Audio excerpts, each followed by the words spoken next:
ariko arakana ashaka kubaza yego kantu gatoya nshaka kubaza ndabyumva kandi wabizi kuri ukuri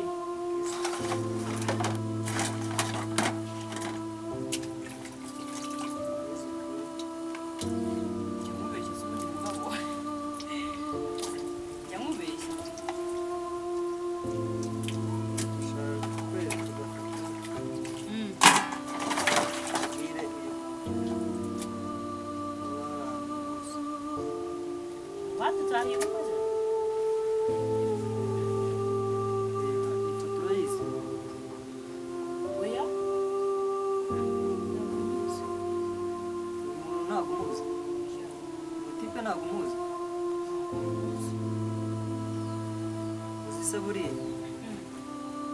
ye nanga ko utambwiza ukuri uyu muntu ntabwo umuzi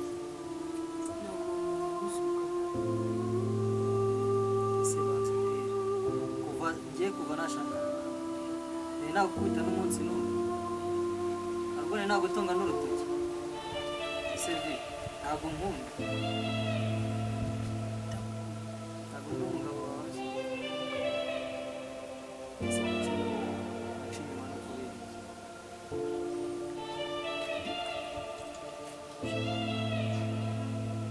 kandi buri gihe iyo nkubwiye urambwira ngo ntiwabikora kandi ibi bintu njyewe banza wumve njye nsigaye mbyumvana hasi ubundi ubu narashatse ubu nagukoma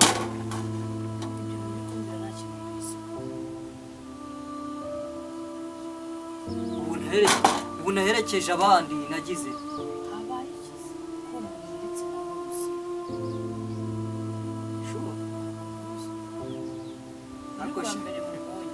ako umunsi nzafatira umuntu ahangaha umunsi nzafatira umuntu ahangaha banza wumve ubundi si umwana ari hehe wari ufite misiyo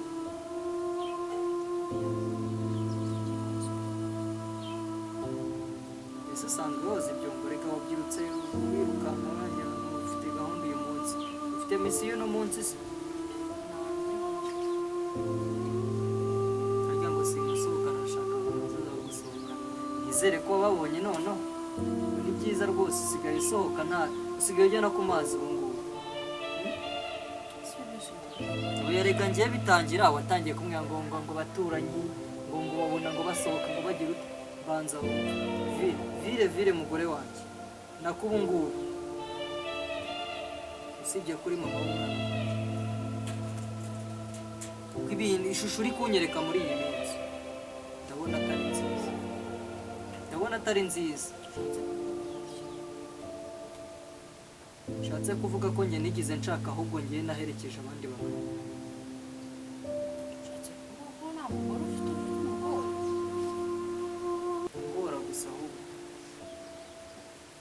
ngora gusa ahubwo ntureba ubu ngubu nindanye nawe ubu tuvugana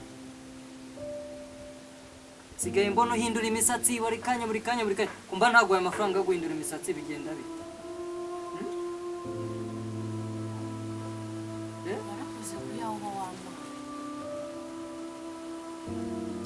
mbona ibyaba atari seri urumva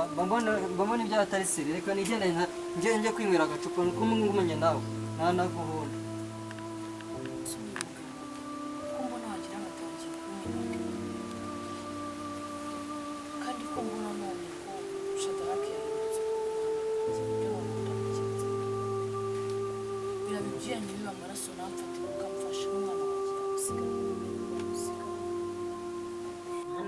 se kumva ndimo gusoma ibitabo ariko biba byanananiye kuba handitse guke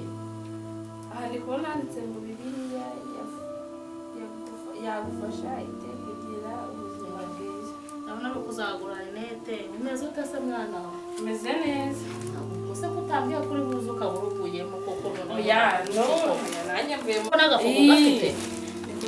ngiye guhaha iby'umugoroba nuko nyine nari mvuze reka mbacike nze musure mwiza rwose narategereje cyagiye kuzaza kunsura ndakubura abantu wasanga uno mwana nawe biba byanze byakunigabuye bya bindi byose wambwiye niko bimeze nyine n'igihe uri muri rabo ubu se ngo umugeze kuki shamange wahora n'ikisha asigaye amenaho amazi nta muntu ukiza mu rugo ngo mbe nakwicara nawe mu nzu iyo nicaranye nawe mu nzu agasanga turi kumwe biba intambara akankubitaga cyangwa se muko ugira ubujura biba bazi ko hari ibyo uri kumuvuga ntabyo ibaze ko afite umukobwa uriya bita Lydia niba umuzi ndamuzi Lydia ndamureba Lydia agira atya umuhungu umuteretaza kumusura urabizi ko iyo umuntu aje kugusura hari undi wowe aje ashaka adahari uramwakira ndamwakiriye twicaye muri salo uri muri ba bakobwa bashamaduka se wamutwara umukwe we wamutwarwa nawe niyo mpamvu yakwitegereje ati uyu mwana uyu mukobwa ndabona iki kuko niyo gucunza igihe ntabwo njye nabimukora none ko cyakubuje kumuganiriza njyewe nyine yasanze twicaranye mu nzu ndavuye nuvuga iby'urukundo oya muganira bisanzwe byari bisanzwe nanjye nsanze muri kuganira iby'urukundo nzi ko atari weho yaje ashaka nagukuramo byari ibisanzwe kuko urundi yari aje amushaka namubwira ntawe uhari nuko rero uvuga ati reka tube tuganira nyine we ntari igihe yaza mu kanya gato turaganiriye biraho nyine by'abantu nyine nk'uko wabonana n'umuntu ukavuga ati kamuganiriza aje kugusura abiro nsanze ndi kumwe muri salo nawe biba intambara arihangana cyakora yarihanganye arataha ariko akimara kuvamo yarankubise yenda kunyica amena amazi icyo mfashe ngo nagure umukobwa wanjye Lydia ibiki n'ibiki biba intambara ndavuga ndabona umuntu naca akamubita akamena amazi sinkirya umusubiza iki naramihoreye uraceceka iyo utari iyo ahantu utahaza atari iwanyu ugira uko uhagera none se mukoko mbona utari umwana uri umuntu mukuru wameze n'amabere ubwoweho umwanzuro uzafata n'uwuhe ubuzima uzafata umwanzuro wo kuhaguma wo kujya gushaka akazi wo gushaka ahantu ujya kuba cyangwa umuntu yagushakira iki ugataha byaranshanze ubu nyine nakwegera wenda nk'umuntu habimenyereye wenda wagira n'inama ngiye ariko rero icyo muziho ko ari umumama mwiza nimba ari uko yareraga umwana we gusa nta wundi wo hanze wari urimo duturanye igihe yari umumama mwiza rwose w'intangarugero ariko nawe uko ndi kukwitegereza ntiwaburamo defo ahubwo wafata umwanzuro utagiye kugwa mu rugo rw'abandi uzabigenza ute nabuze icyo nakora umugabo we ndashaka kwigendera ati guma aha ibiki oya ubona ko kubera icyo akubwira ngo umaho kandi ubona utabayeho neza ntabyo sinabyo namubwiye njye nirinda kumubwira ngo musenye urugo rw'abantu mba nkugire inama uzavuga ati njye ndashaka kwigendera nkajya kureba mukuru wanjye namenye yaba hari ishoronge njye kumusura uhite wigumirayo nimba waratinye kubimubwira ngo mama Lydia atazahakwica ntabwo yabyemera umva nkugire inama ndi mukuru ugomba gushaka uko uva hariya bitaraba nawe utazasiga ushonyera uriya rugo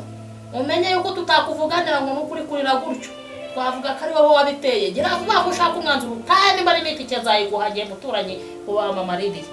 nzayiguha ugende usubire kwa mukuru wawe cyangwa utahe n'iwanyu naguhaze ubu wagwitike ntabwo wamenya guca shana nayoboza nkita ugomba gutaha niyo nama waruje kungisha se cyangwa ukunze uhuza oya najya unangira inama y'icyo nakora kuko mfata nabi bimwe bikaze ufata nabi nyine nturi umukobwa we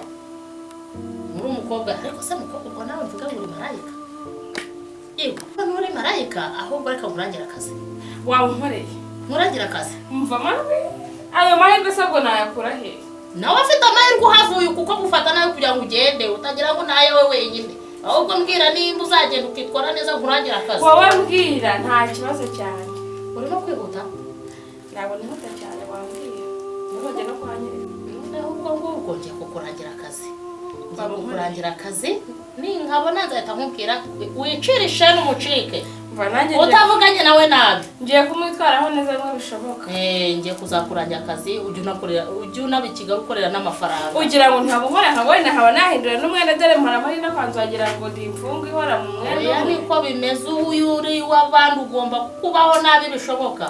ugomba kwihangana nyine wenda nanjye naba nk'abandi bakobwa nkareba ko nakigurira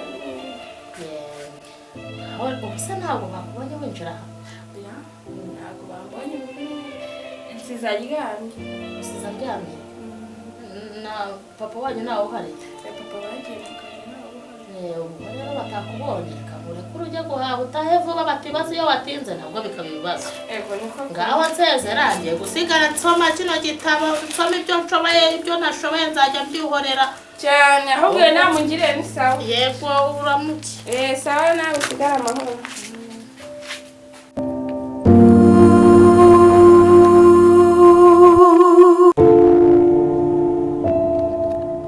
Kakaniza wataniye gutwereza. Ama iwe na makuru ufite aho. Abo nizere kuri aho bitamenje kabisa mu wanjye. Menshi ze nkangahe mwana urabona ibintu bitameze nabi mwana. Asemeze nabi naje guseba uhari mwana.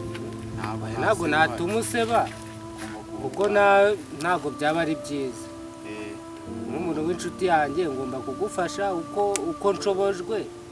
Ariko buriya bajya bavuga ngo ntawe ugaya icyo umuntu ahawe. Nawe wakigali ko ntawe nk'umuntu wanjye nawe uzareba gatubutse kabisa. Wese ugira ngo Yesu yabigenye.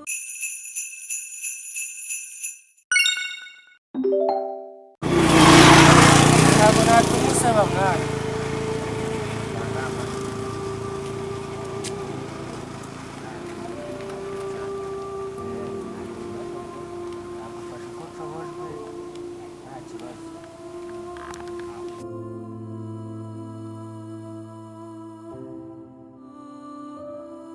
James ara umboy wanjye baraye ko anacika ngo tuzawutana. Shenari nta kibazo. Tuzasubira.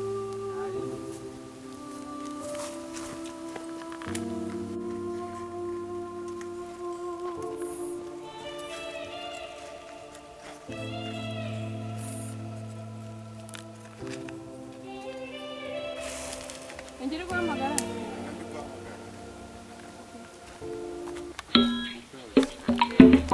Ariko mwana wa musore niwe oya niwe ndamufata ariko niwe fatisha.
Kubera iki?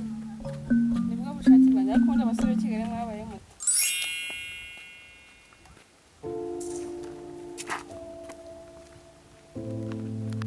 Baba we bega umukobwa cyane tenisi benshi ari kuri yawe kabisa ndayamanitse kabisa. Oyesha.